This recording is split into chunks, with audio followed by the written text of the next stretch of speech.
There's anxiety and relief this morning with Jasper residents heading into their town for the first time in 3 weeks. This is, of course, after a wildfire ripped through the town, destroying 30% of its building.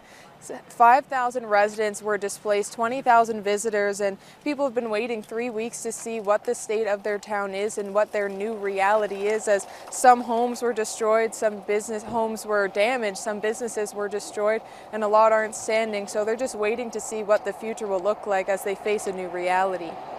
We need health insurance cards again and all these things that you even don't think of, that you don't have anymore. I don't have a passport anymore.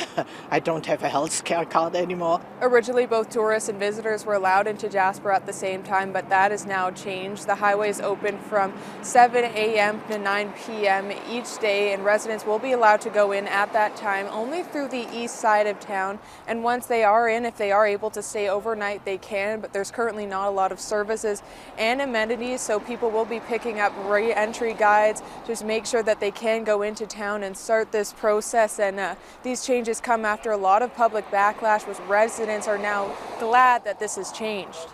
That one message about visitors being allowed at first was really tough for a lot of people to hear, but now it was heard. It was heard and respected, and I feel good about that. We're not sure yet when visitors will be allowed back into the town, but we do know that there's a lot of work left for people, and they aren't quite sure what the future will look like as this rebuild process is just starting and getting underway. So the fire is still out of control, so we're waiting to see what happens with that front. But communities like Hinton and Edson are still going to be stepping up for residents as they wait and as this long process starts. Everyone is just so happy to help.